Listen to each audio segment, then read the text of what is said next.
O Flávio Lousada, Igor, 14 dias atrás, a Jandira lhe disse que o Lula não foge de entrevista, que te encantaria.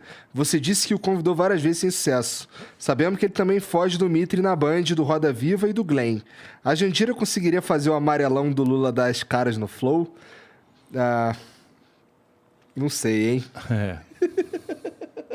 Realmente esse convite já foi feito muitas vezes. Muitas vezes. Por toda vez que ele convidar que ele não vier, me chama que eu volto. E o que é interessante é que assim, eu não sou um ás da ciência política, tá ligado? Não precisa ter medo de falar comigo. O Lula não tá nada bem. Cada vez que o Lula tá falando fora de script, ele tá falando uma bobagem. Assim, mas é uma coleção. A polícia não é gente. A ilação que tira, né? A polícia não é gente. A classe média está consumindo demais.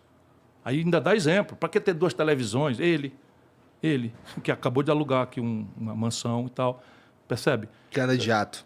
E vai fazendo. Aí o Temer o Temer não foi a favor do impeachment da Dilma. E vai falando.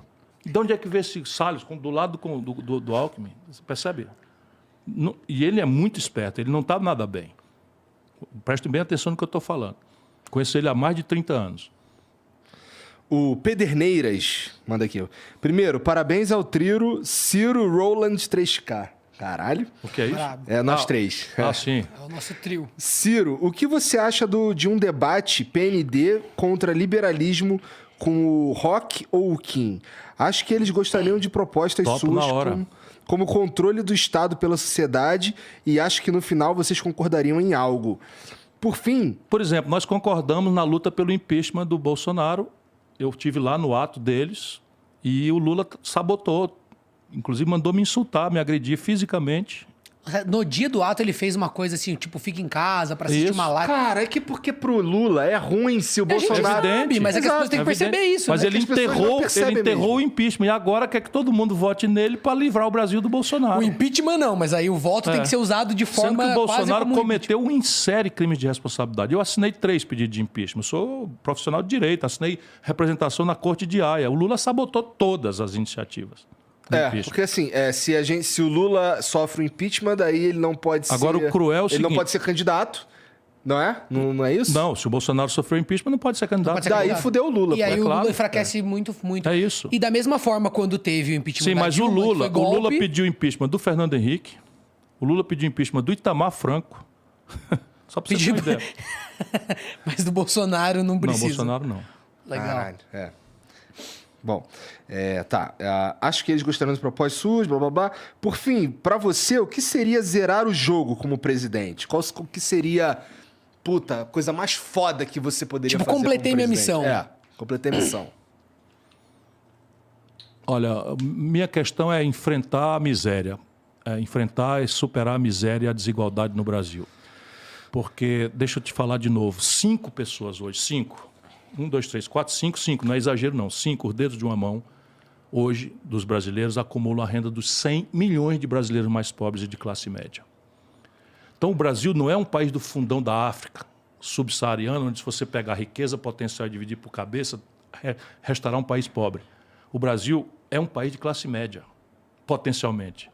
O que está errado porque nós montamos uma estrutura institucional no sistema tributário, no sistema previdenciário, no sistema de juros, no Banco Central, sabe, na alocação das verbas. Tudo é para tirar dinheiro dos pobres e da classe média e transferir para a minoria. Tudo. E muita coisa disso está legalizada com legislações absolutamente imorais, que, à luz de qualquer lugar do mundo, são coisas de cadeia e que no Brasil são protegidas por lei. São coisas que a população nem tem direito de saber o que é. Swap cambial. Swap cambial é o seguinte, o câmbio varia, né? Sobe para cá, desce para lá e tal. Se você tem informação sobre isso, o Banco Central está estatizando o risco. Então é o seguinte, se você, mercado, aposta que o câmbio vai subir, o Banco Central, e todo mundo sabe que o câmbio vai subir, o Banco Central diz, não, o câmbio não vai subir.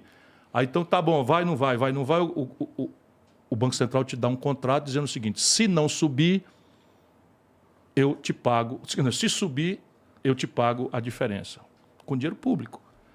Por que não empresta dinheiro? Porque no Brasil, foi um senador do PT que fez recentemente, no Brasil, o saldo do fim do dia, que o banco não aplica, o saldo do caixa do banco, que o banco não empresta, no fim do dia, o governo remunera pela Selic. Caralho. Ou 3 pontos acima da Selic.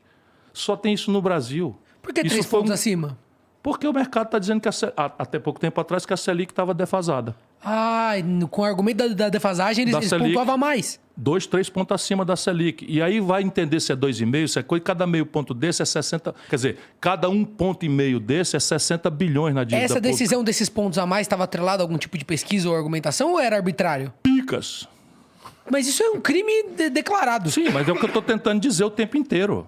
Eu estou dizendo um senador do PT de Você tá entendendo, Sergipe, Igor? eu não estou lembrando o nome, levanta o nome do cidadão. Não tá acompanhando a taxa de juros, paga um pouco a mais e o pouco a mais é assim, porque a gente acha que tá defasado. O mercado diz, não, eu não rolo na Selic, só rolo 2 pontos, 2,5, 3 pontos. E só que o seguinte, 1,5 ponto na Selic custa 60 bilhões ao Tesouro Nacional.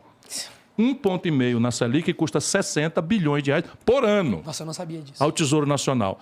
E o banco... Não sabia? Então, assim, eu não sabia desse... Parafraseando o Ciro na outra vez que ele veio, procure no Google. Vá pro Google, vamos conferir tudo. Não, as ordens eu sabia. Mas veja, então, veja bem, o saldo do caixa no fim da tarde, quando o banco vai fechar, o saldo que ele não emprestou para o comerciante, para o industrial, para o prestador de serviço, para a startup, o governo remunera como ele quiser. No mínimo a Selic. Rogério Carvalho, PT Sergipe, o autor da proeza. Disso aí, de pontuar. Dessa coisa da remuneração. Caramba. Como também o orçamento secreto, o PT apoiou para salvar o Bolsonaro. Cara, é um estelionato grave, gravíssimo. E se o brasileiro ouça o que eu estou dizendo, se eu tiver autoridade moral, eu vou presidir o Brasil. Senão eu fico olhando o desastre e terei a honra de ter tentado fazer, no limite das minhas energias, salvar o Brasil.